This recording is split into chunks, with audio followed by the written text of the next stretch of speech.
Howdy, guys, and welcome to Cliff Notes, and welcome to Survivor Season 42, a recap of Episode 1. Oh, I'm so happy to have another season of Survivor premiering for us. Always nice when you see Jeff Probst show up on your TV screen again, and we get it this evening. So it's a 2-hour long episode, lots to cover, so let's get right into it. Now, as I mentioned, before we ever even meet the castaways, we see Jeff walking on the beach. He's got a little information for us. One thing he lets us know is that this season of Survivor was filmed back to back right after season 41. Now, remember, season 41 had a lot of new twists. They lost their rice, but they had a lot of twists and everything else as well. He's letting us know that none of these castaways saw any of season 41 because it was filmed and they were out here competing before it's edited and shown on TV and such. So we know what the twists are.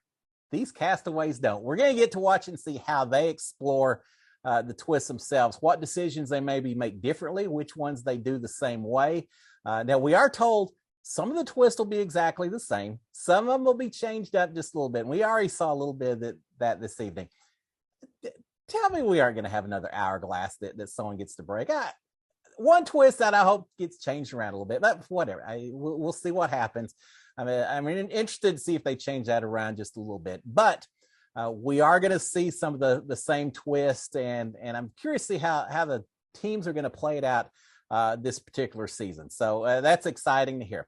Now, with that being said, beyond that, here's the other thing I was thinking about. Season 41 seems like it played a long time ago. It's just last fall, but it seems like forever. These castaways have been sitting on the information of how they did in this game for so long, not able to tell a soul whether they made it to the very end or they were the first boot going home. That would be so frustrating. In Big Brother, I didn't have to worry about that. It was all done live. Survivor, not the case. They have to be so happy that this show is finally premiering, showing on TV, and now they get to start talking about it a little bit. So they're happy to see Survivor 42, as are we. All right, so with that being said, we get the cast showing up on the beach.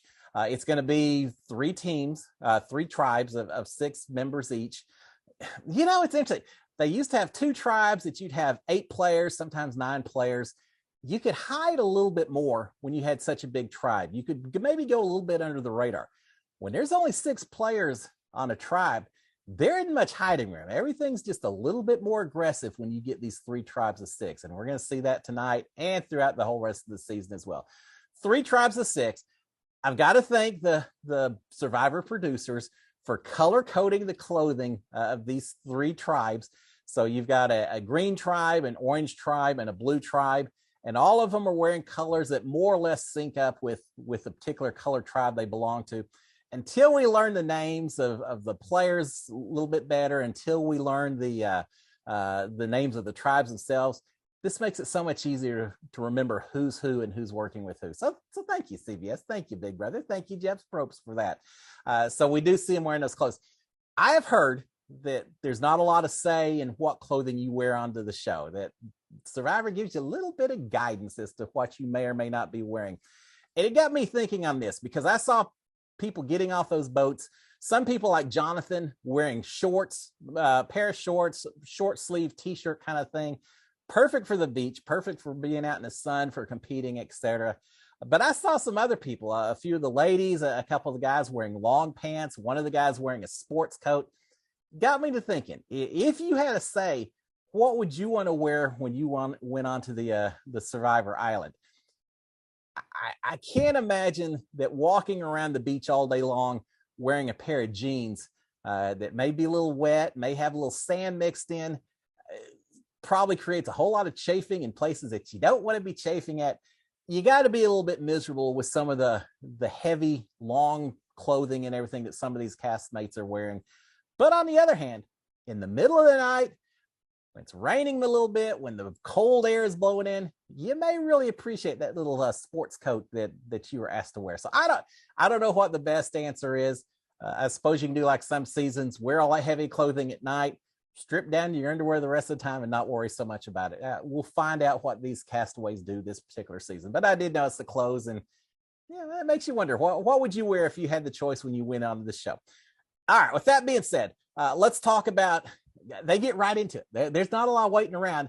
A little small talk. Everyone's talking about how happy they are to be here, and they truly are happy. I think Jeff Probst calls out Marianne right off the bat and says, "Hey, you've been smiling since you've been on the beach." I'd be doing the same thing, but Marianne, she's going to be a joy to watch this season. She's always happy. She's always smiling.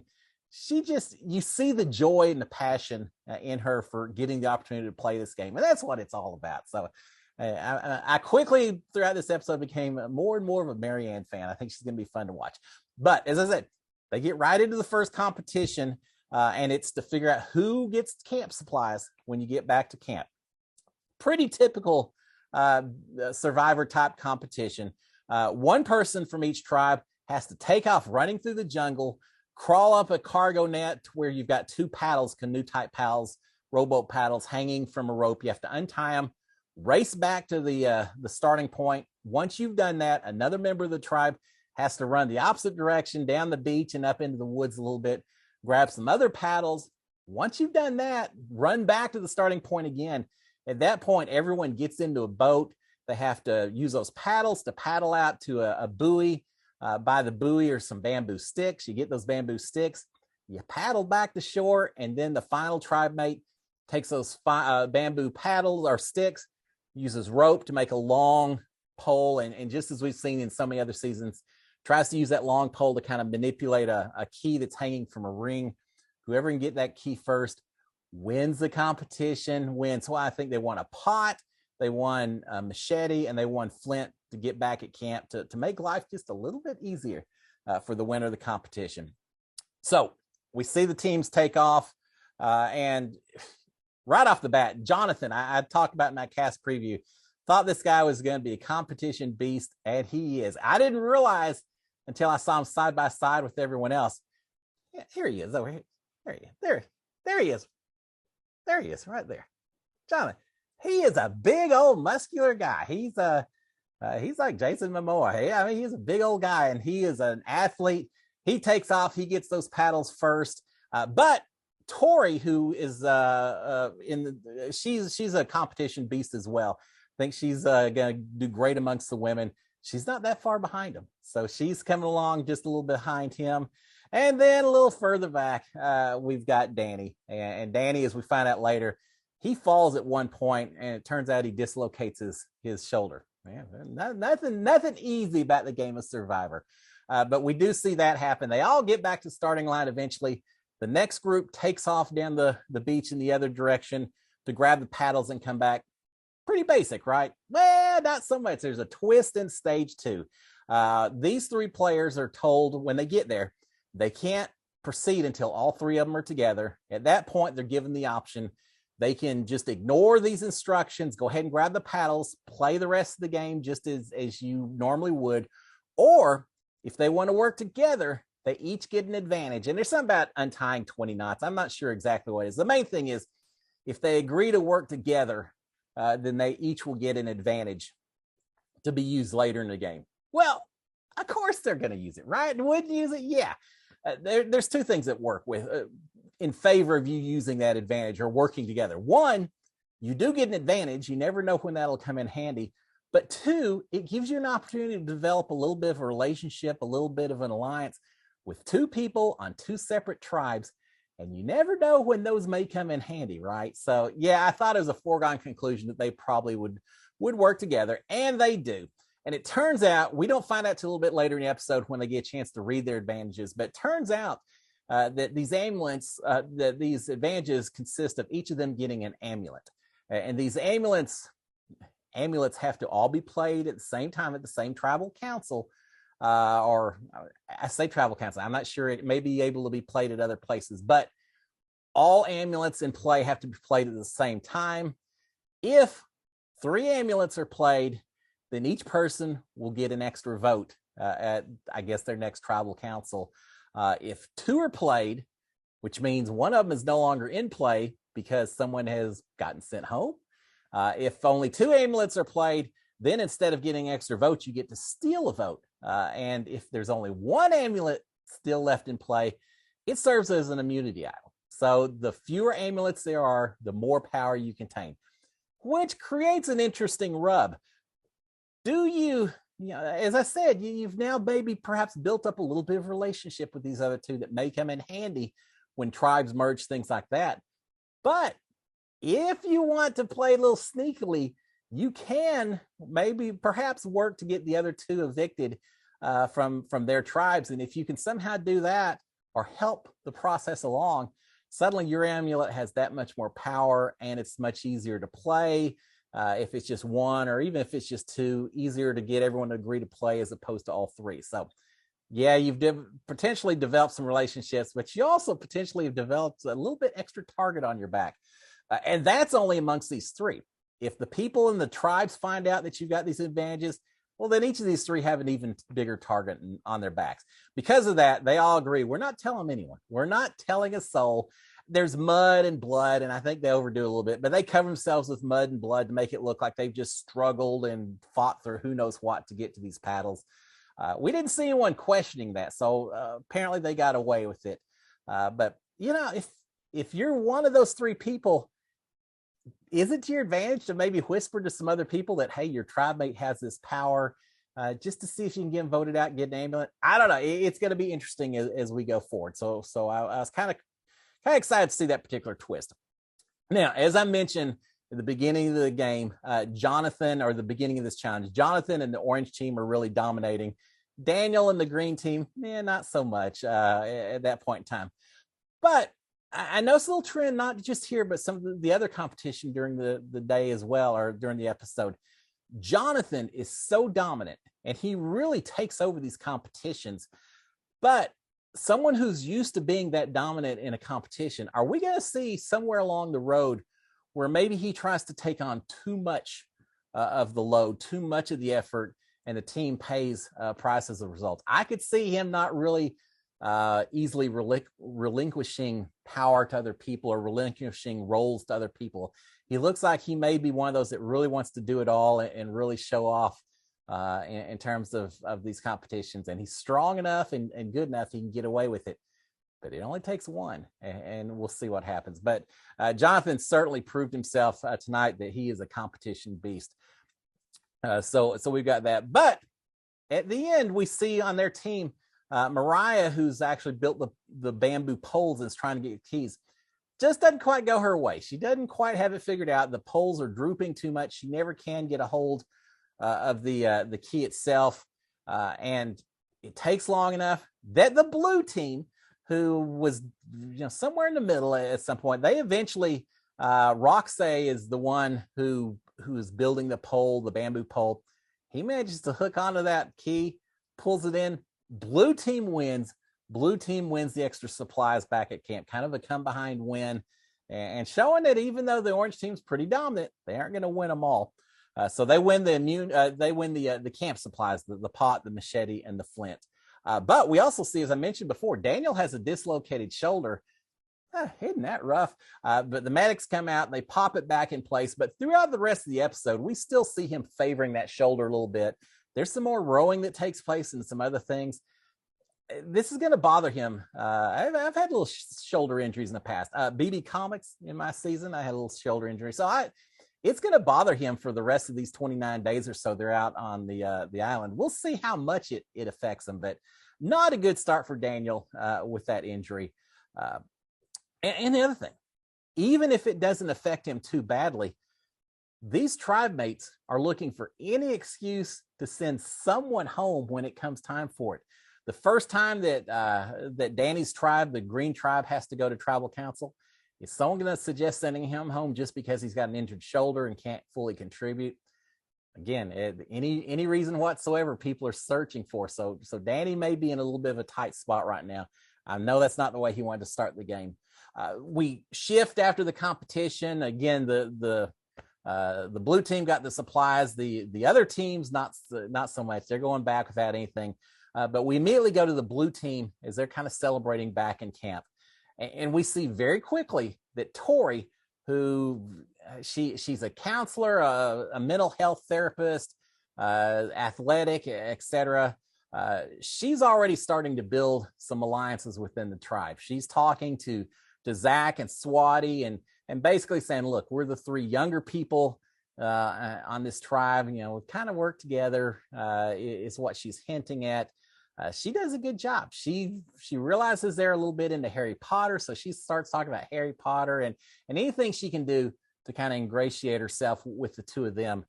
She does not tell anyone that she's a mental health counselor. I think she says she's a caseworker or child care, I think. So she's already building alliances. The three younger players on the Blue Tribe building alliances.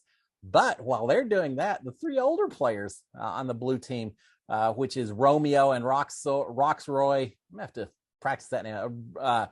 Romeo and Roxroy and Andrea, they're off in the forest doing some work of their own on shelters and everything. They're developing their own alliance. Is this going to be a 3 versus 3 type situation for the Blue Tribe? Could be, but people always want backup plans, right? And we also see that Zach and Romeo are also talking. At one point, they call it the Thin Guys Alliance, I think. So we do see Romeo and Zach also trying to make a little side alliance to protect each other.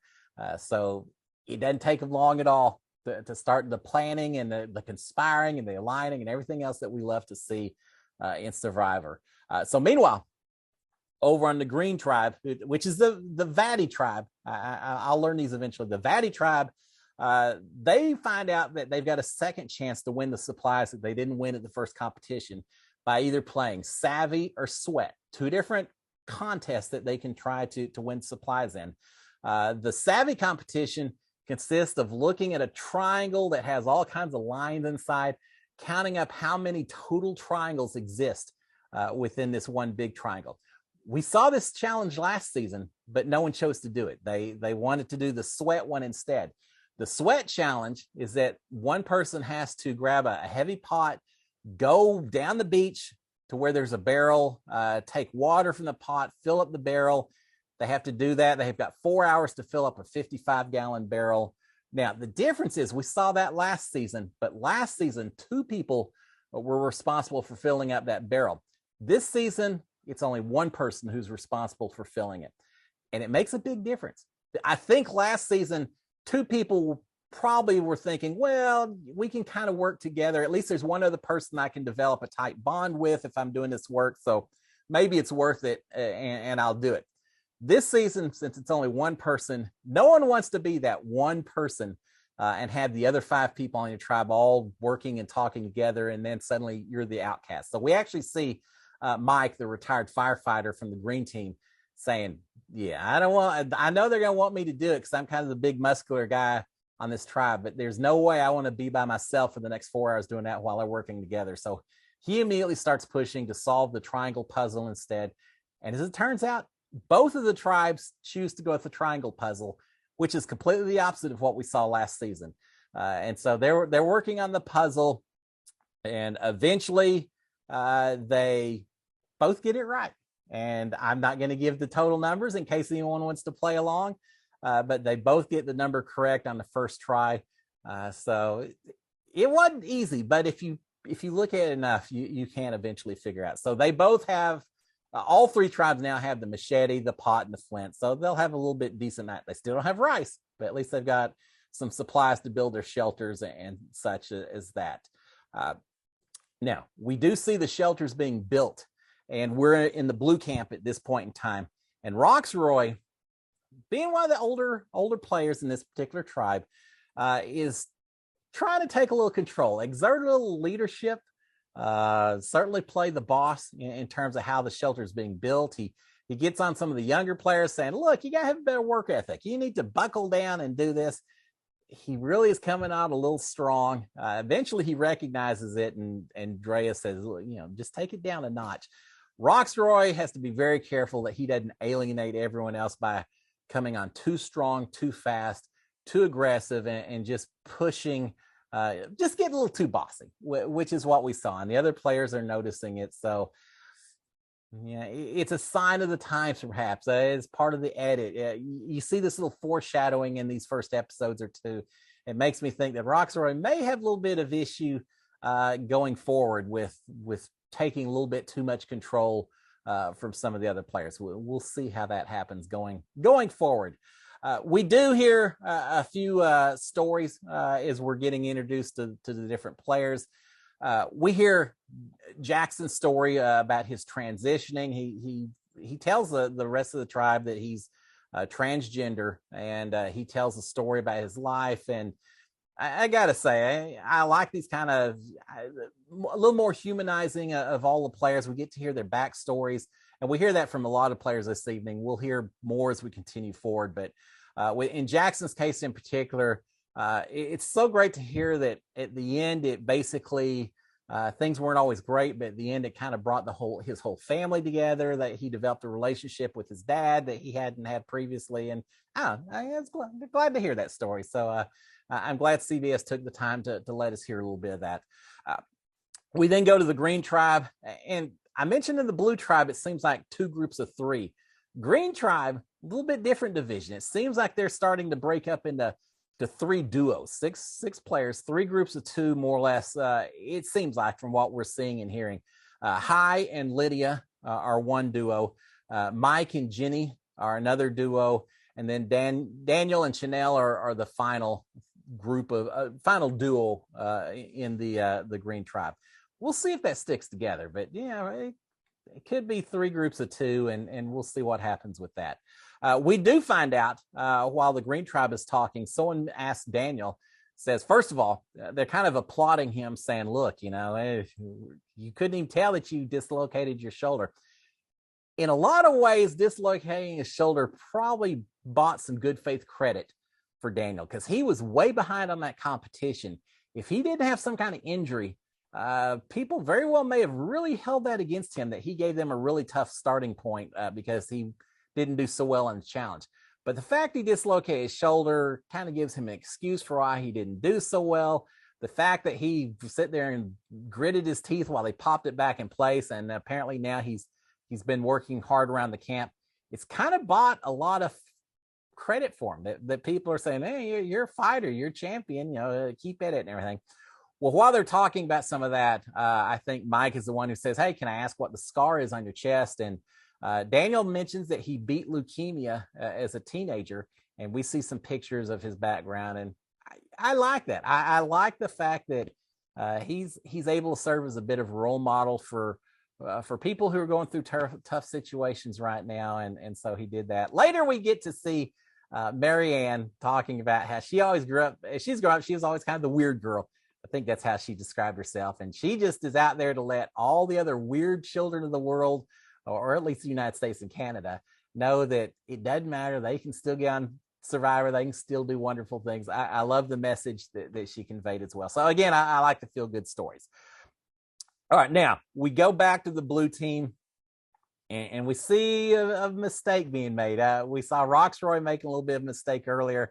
Well, now Tori's following right along, making a little bit of a mistake on her own. She's in pretty good position that she's developed this alliance with Swati and Zach. But then she goes off to look for taro roots, I guess. The problem is she's off by herself, and she even acknowledges it, says, they probably think I'm looking for the idol. At first, it's just to, I don't even remember what she's doing. She knows it's probably not the greatest idea, but she thinks if she's not gone too long, no one will notice. Well, of course they notice. By the time she gets back, everyone's whispering that, she's probably out looking for the idol. And if you know you're out looking for an idol, then suddenly there's suspicion that maybe you did find the idol. So now Tori has created a bit of a target on her back. Again, people are looking for any reason to boot someone out the door early. And if they think you got an idol, it may save you if people think that you're safe, but it may be a bad situation because they may try to flush the target out by putting you on your block, by trying to evict you from the island instead. So Tori has created a little target that she didn't need to do, and she really shouldn't have done. But at least from her standpoint, she's aware of it, because now Zach has come to her. Again, one of these members of her pseudo starting alliance type deal. Zach has come to her and given her a heads up and said, look, Drea is kind of throwing you under the bus. She's saying that you were out looking for an idol, that you may have found an idol and all that. So at least Tori has a little bit of an idea about the whispers that are going on. So the next day, I think it's the next day, we have a mystery boat come up. And just like last season, one person from each of the three tribes has to get on this boat, is going to go off somewhere special, and they'll be back later in the day. Well, we kind of know what it's going to be if it's like last season, but they don't know at all. Marianne wants to go, but she's really nervous about the whole idea of isolating herself from everyone else and doing something different from everyone else, which is valid. Absolutely valid. I think that's a very scary situation to put yourself in, but she really wants to go. Everyone else knows that she wants to go, and so they say, just do it. Go do it. We'll see if there's repercussions later. But Marianne goes ahead and heads to the island for the Orange Tribe. Jenny doesn't really want to go. It's almost like she drew the short straw. I don't think anyone in the Green Tribe wanted to go. Jenny is more or less picked and forced to go from that tribe. And it seems like Drea maybe wants to go, but isn't going to tell anyone that. And they do some rock, paper, scissors. And I'm not sure if it's the winner or the loser that goes to the island, but Drea gets picked to go for the Blue Tribe. All three of them get together. It's a chance for them to bond a little bit as they have to walk up a tall hill, mountain. I guess depends on what part of the world you're in, but they have to climb a tall peak and get to the top. Once they get up there, we find out it's the same kind of prisoner's dilemma that we saw last season. Each of them by themselves has to decide whether they're going to protect their vote or they're going to risk their vote at the next tribal council. And the way it works, for those of you who don't remember it from last season, if all three of them choose independently to protect their vote, then that means they go back to their camp. When they go to tribal council, nothing has changed. They vote just as you always would.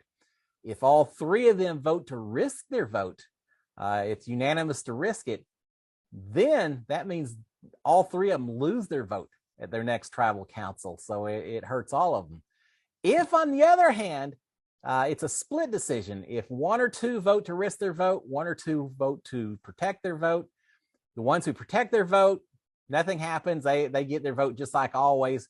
The ones who have risked their vote get an extra vote.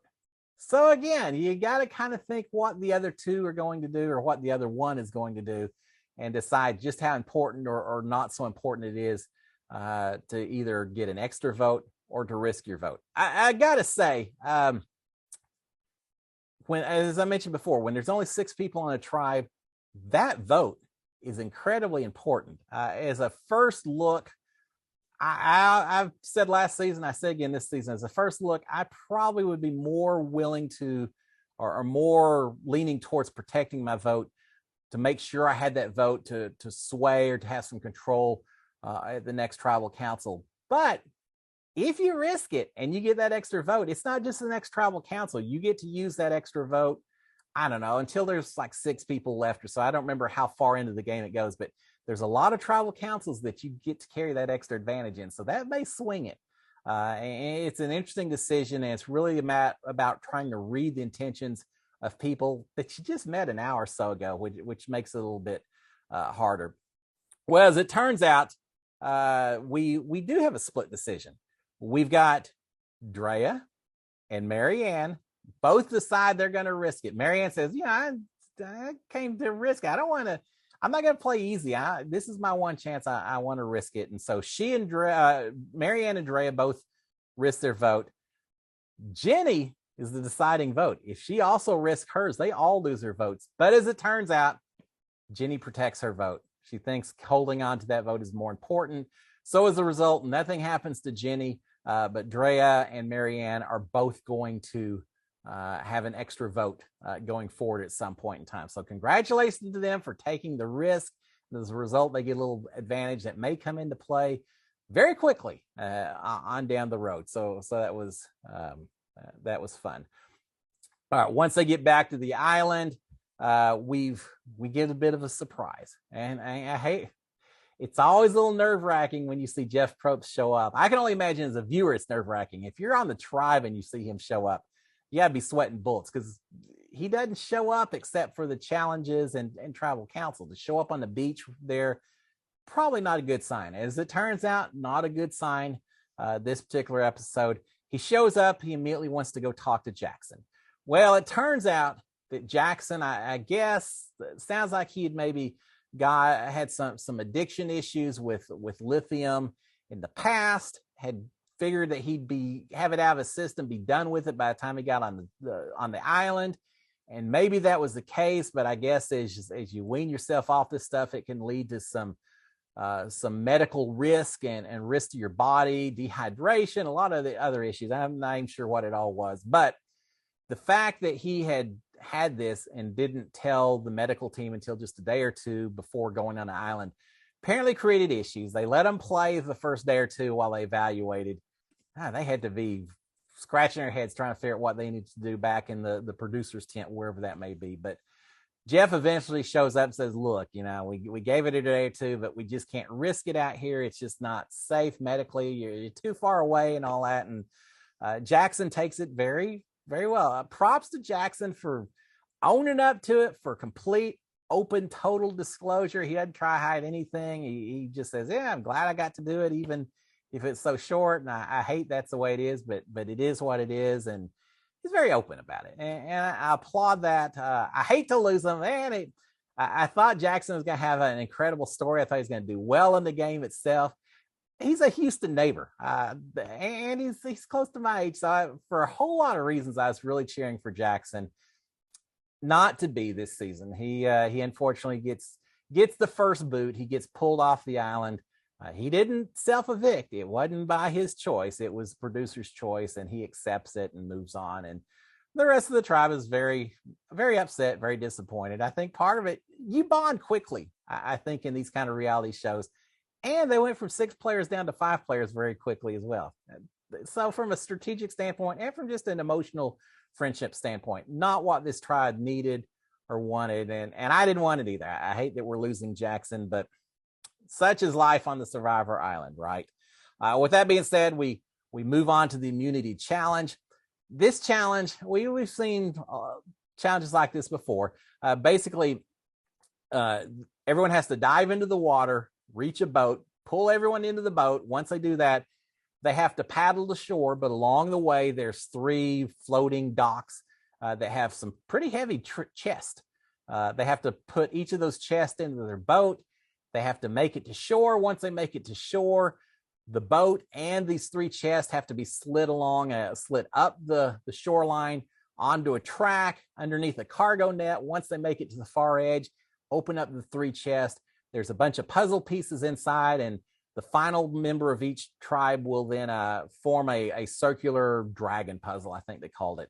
The winner and the second place team are both safe, but the third place team, tribal council, and someone is going home. So we've got that. It's a hard competition. We see people just giving it everything they've got. Just as we saw at the first competition, Jonathan jumps in the water first. The orange team starts off again, dominating. Jonathan's just grabbing these chests and just manhandling them into the boat and everything. This guy's a beast. But they start off doing pretty strong. Blue team at the rear, not doing so great in this competition. And eventually the green team catches up. And the green team actually gets to the puzzle first. So they didn't do so well in the first challenge, but second challenge, they're doing pretty well. They get to the puzzle first, start trying to solve it. But the orange team coming back, they've got Omar. I said one person solving the puzzle. It's 2 people. We've got Omar and Marianne. Seems like they did a pretty good job solving the puzzles. And sure enough, they do it first. They come in first place. They win it for the orange team. It's not so much who wins, it's who comes in last on this particular competition. And as it turns out, the second place team is the green team, which means, unfortunately, that the blue team, the team that won all the supplies in the first challenge, flipped their positions. They came in last place on this final competition. Zach is very upset. He feels like he was supposed to be solving the puzzle. He didn't feel like he did a very good job of solving it, so he's upset. Drea, we hear a little bit later, she's a little upset. She doesn't think Roxroy or Zach, either one, was doing enough to try to push the boat, try to lift the boat and carry their weight. So they're saying all the right things together, that, oh, we win as a team, we lose as a team. But once they get off on their own in smaller groups, there's some finger pointing that is certainly going on. So we've got that. Now, we did hear a little bit earlier, as we're getting ready for tribal council, we heard a little bit earlier that just like last season, we are going to get the shot in the dark a die that if you want to take your chance, you drop the die in a container. You've got a 1 in 6 chance that you're going to pull a safe scroll, 5 in 6 chance that you're not. In exchange for taking that chance, if you get the safe one, you get immunity. But in exchange for taking that 1 in 6 chance, it means that you lose your vote. You don't get to vote at all in the tribal council. We didn't see that really get put into play last season. I don't think we saw it at all. This season, we got it on the very first tribal council, because as we're going to find out, Zach ends up deciding to play the shot in the dark. I'll tell you how he goes here in just a second. But we do have the blue tribes going to tribal council. Now remember, this was kind of the setup of the 3 younger players versus the 3 older players, it felt like. But Tori, knowing there's a little bit of a target on her back because everyone thinks that she was out hunting for the idol, she's decided to just fess up to it, address it to everyone. And she says, look, if y'all are thinking I was out there looking for an idol, I'm just telling you, I don't have an idol. I do not have an idol. So please don't make your decisions based on thinking that maybe I do. In other words, don't try to flush the idol, because I don't have it, and all you're going to do is send me home, and I don't want that to happen. So Tori's feeling a little threatened, and she mentions to Drea, she says, look, someone told me that you're the one that was throwing my name out there. And Drea immediately says, I'm not the only one. But they did I think Tori handled it well, because instead of turning into a shouting match or anything else, she grabbed Drea, said, hey, let's go talk. She and Drea end up talking and eventually realize that, I think they come to terms with each other and realize that maybe they aren't each other's biggest threat. It's at this point in time that Drea says, look, Roxroy wasn't even really doing his own thing. Yeah, he built camp. He did a whole lot here, but he kind of got bossy while he's doing it. And now he didn't really contribute to the challenge. Let's just send him out the door. And of course, Tori's all for that. Yeah, why not? Send out anyone but me. So it does seem like there's a plan in place to maybe send Roxroy out the door. Not sure. Yeah, he's a little bit bossy. Yeah, you may think he didn't contribute as much as he should have in the challenge. He's still a guy I think that's going to be able to contribute. He's got enough bulk and weight to him. I think he can help in future challenges. So I'd be a little hesitant about that. But from Tori's standpoint, as long as it's not her, I get it completely. So we've got that little plan in play. But once Tori talks to, Drea talks to Romeo, Romeo's basically convinced her that no, we got to vote out Tori instead. She's much more dangerous. Even if she didn't find the idol, she was out looking for her. Well, we got to send her out the door, not Rockroy. He's too much of a potential contributor. So Romeo really does not want to get Roxroy out, and it looks like he's convinced Drea as well. But while we've got all that going on, we also have Roxroy, who seems like he's convincing Swati to vote out Zach. Well, now Swati and Zach and Tori were kind of this young person's alliance. So for Swati now to turn on Zach, a little tough as well. I was a little bit surprised to see that, but these are brand new alliances and nothing's solid just yet. But Roxroy is trying to convince Swati that Zach has to go. Romeo doesn't want that. Romeo and Zach have that Thin Guys alliance, and so he wants to try to protect his backup plan as well. So he's pushing to he's saying no. Look, let's just send out Tori. Let's get Tori out instead. That's why he's pushing. So there's certainly some different plans in play. Not really sure how it's going to work out until we get to Tribal Council, and it quickly becomes pretty obvious that Roxroy probably isn't in play. It's going to be either Zach or Tori going home this evening, unless the producers are just playing a fast one. But it looks like they really are the two primary targets. And I think everyone at that tribe knows that as well, which is why Zach ends up playing his shot in the dark, his 1 in 16 chance, a 16% chance, as he says, 16% extra chance to get safety. He pulls the scroll out and he is not safe. As expected, not safe, but hey, sometimes luck works for you, sometimes it doesn't. In this case, it did not work for him. Zach loses his vote, but he's also not safe. Tori did a pretty good job, I think, of saying, look, I contributed, I'm a strong worker, I'm I'm a target, but really there's no reason that I should have been a target. I was just out looking for food. I was trying to help the tribe. And I think she's done a good job to convince everyone that she really is perhaps a bigger contributor than Zach would be on the tribe. And I think she's maintained decent connections. She soothed things over with Drea. And I think that's what makes the difference. As it turns out, the vote comes out. Zach losing his vote for that shot in the dark wouldn't have mattered because it's a unanimous vote for, I guess it's 5-0. 5-0 vote to send Zach out the door. So Zach, he's not the first person going home this season, but he's the first boot going home this season. And Zach goes home. I kind of hate it. I think Zach would have been fun. He was a very kind of funny, a little silly, but he was good for the little quips here and there. And he made fun of himself quite a bit, which made it a little more fun for us to kind of laugh along with him and experience everything. He's obviously a super fan. He had Jeff's pitches memorized.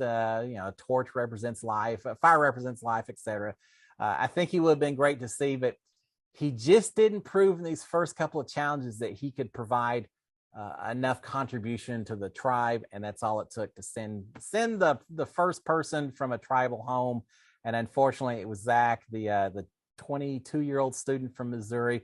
Gotta miss you, Zach. I think you could have done some more in the tribe, but that's the way it happens. So there you have it, guys. A lot taking place in this first episode. We went from 16 castaways down to 14. We definitely have seen a few dominant players. Jonathan, I'm really curious to see if he's going to continue to dominate through the rest of the season. Roxroy maybe getting a little too bossy for some people's views. A few people playing pretty hard, which sometimes it works and you gain special advantages that may pay off on down the road.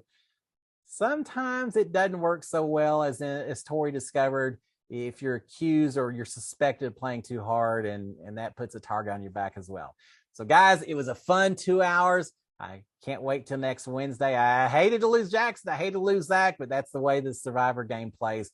Guys, y'all have a great one. I will be back next Wednesday for a recap of episode 2. Until then, if you would, feel free, please subscribe to my channel. You'll get notifications whenever I drop one of these recap episodes. But until then, guys, y'all have a great rest of the week. SKD 143. Cheers, my friends. Bye.